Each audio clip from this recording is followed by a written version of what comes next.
I don't know what I was thinking.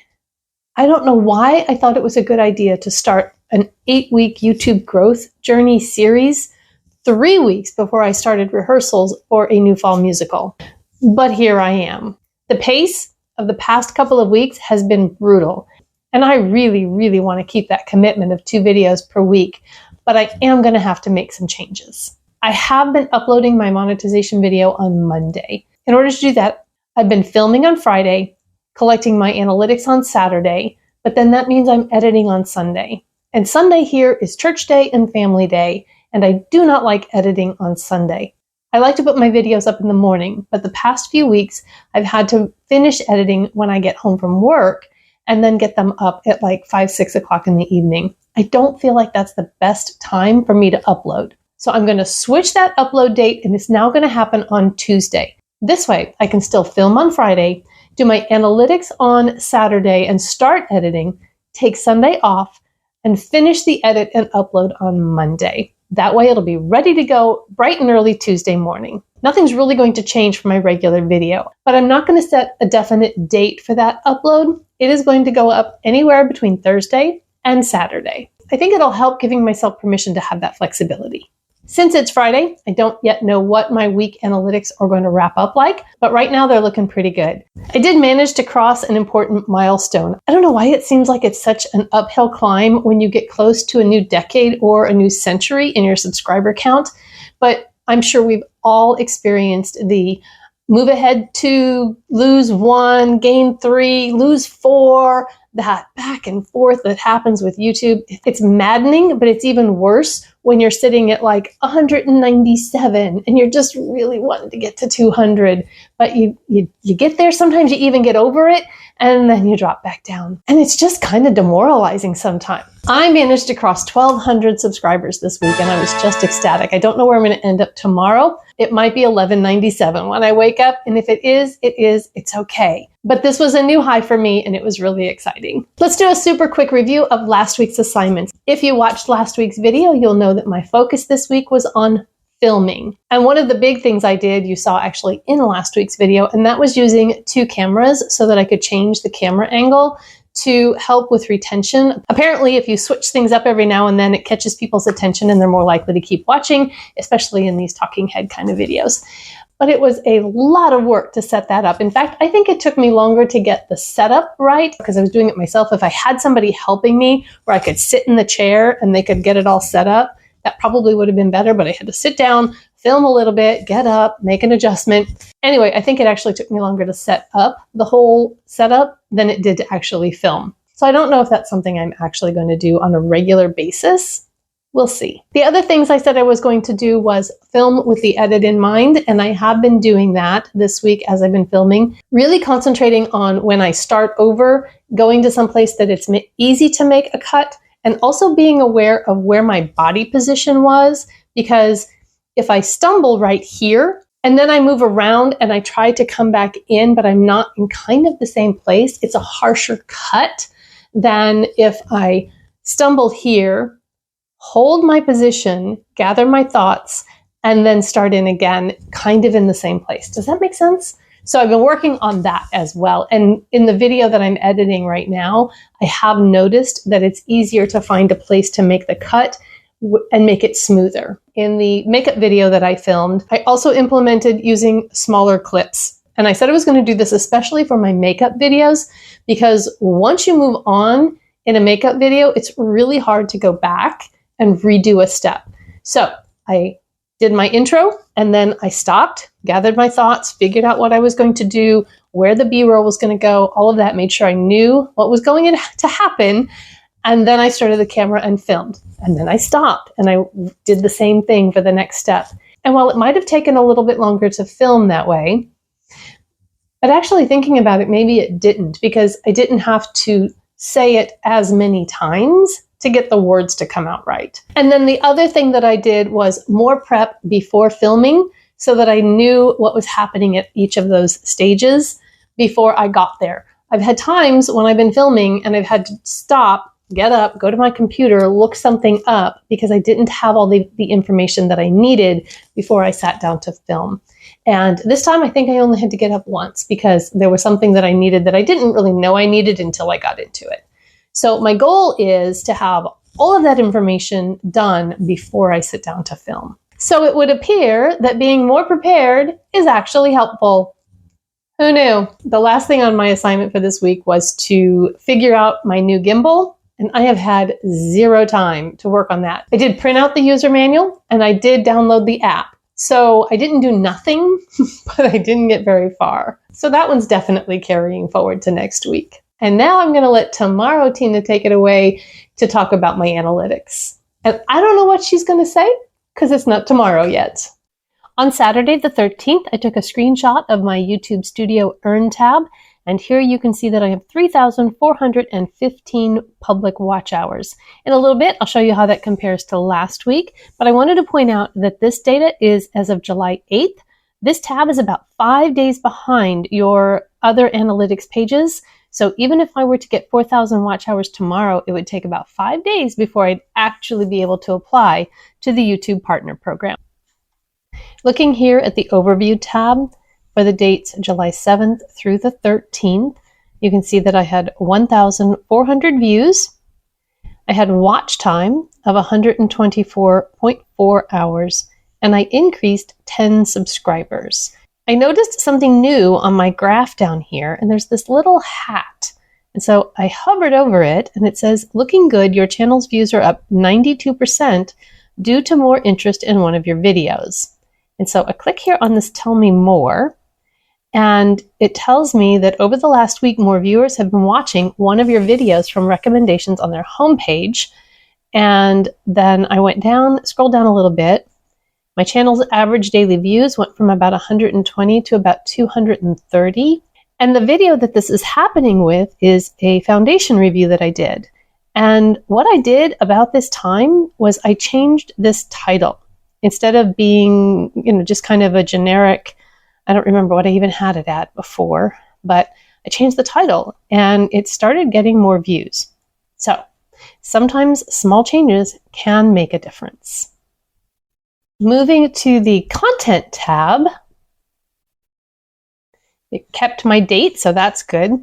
By the way, one thing I noticed before that I just figured out is that the views on this page don't match the page before, because this one actually splits it out into videos, shorts, live, etc. And so the other one actually has shorts views. And shorts do not count for regular monetization. So just so you remember that. I had 18,500 impressions this week.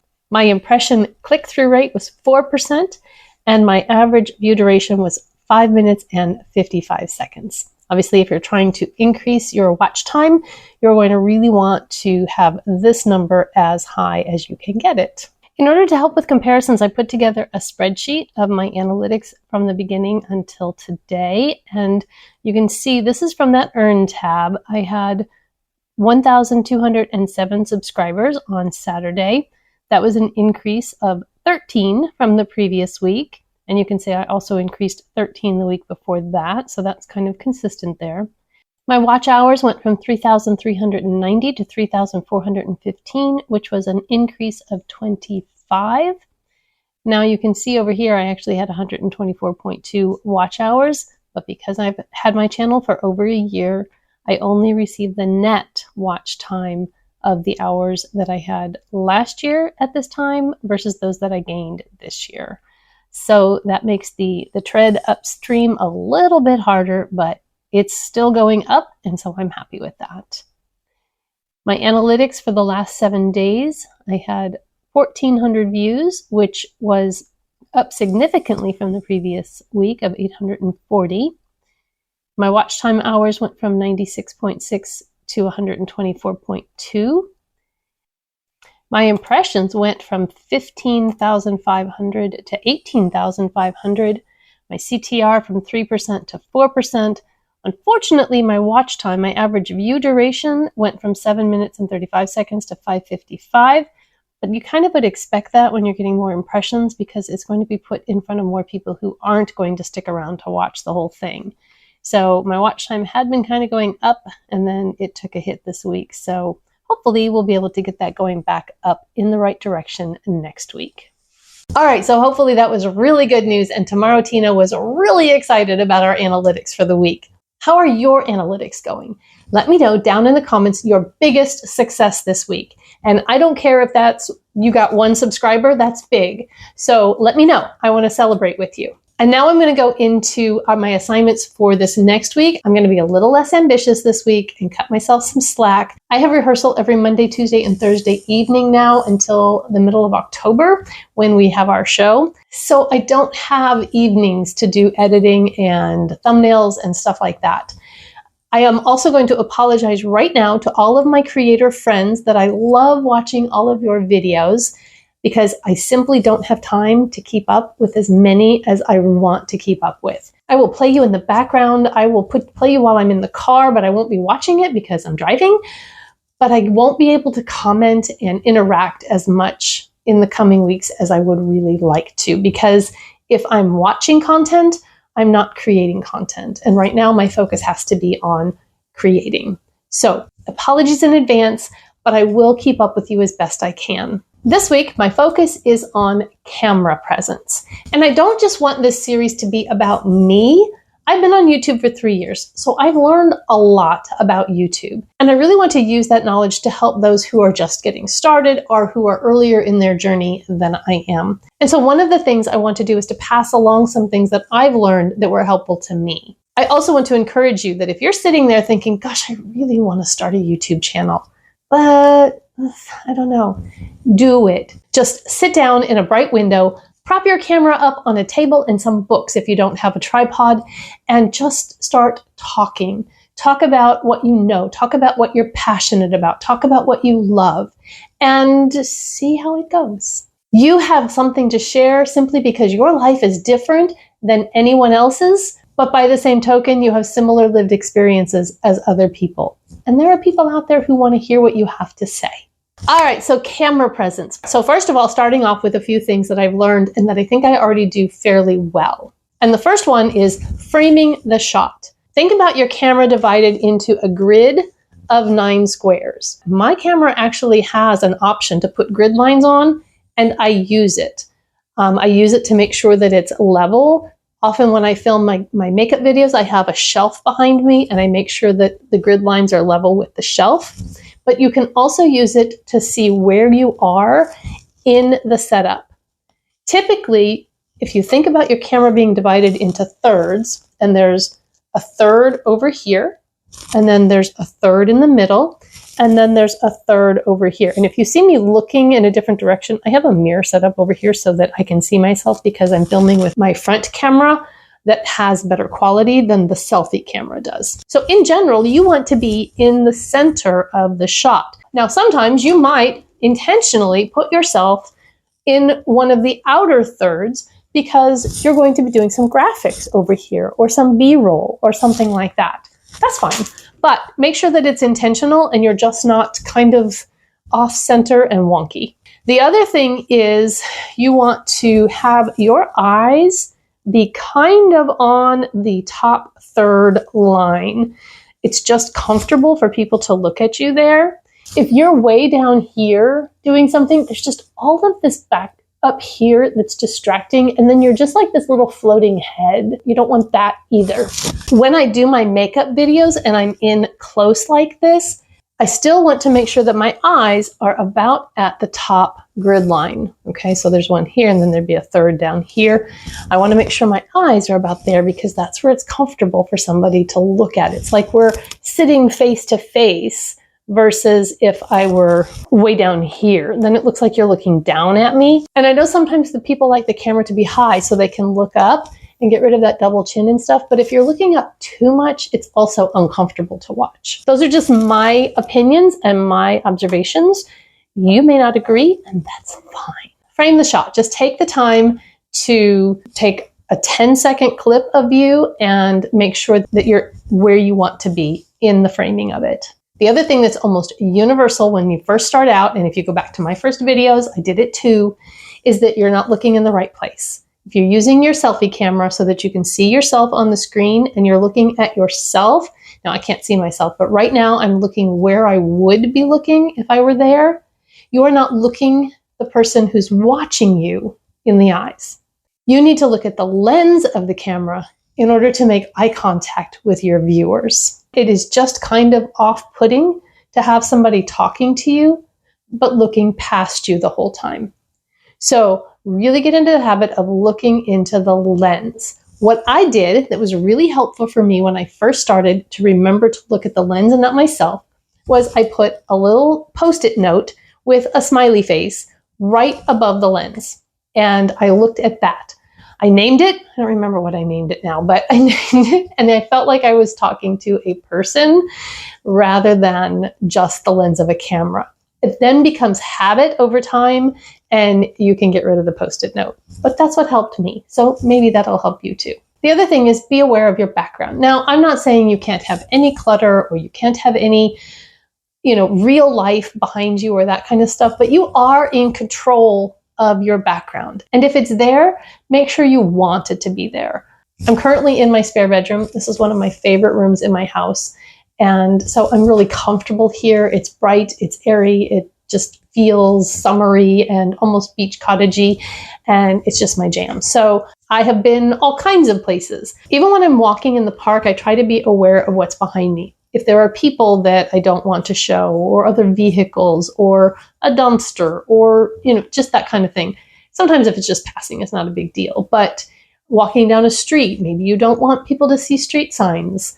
Maybe you don't want to show shops and things like that so that it pinpoints your location. Just be aware of your background, and that if there are things in your background that you intend for them to be there. Before you sit down to film, when you're all prepared, do something to loosen up. I can still feel very stiff and unnatural when I'm on camera. I can feel my shoulders like creeping up and tension rising, and I don't move as well. I kind of sit really still. So sometimes what I do before I sit down to film is I put on some fun music and I have a dance party, and I just kind of groove and loosen up and get myself hyped up.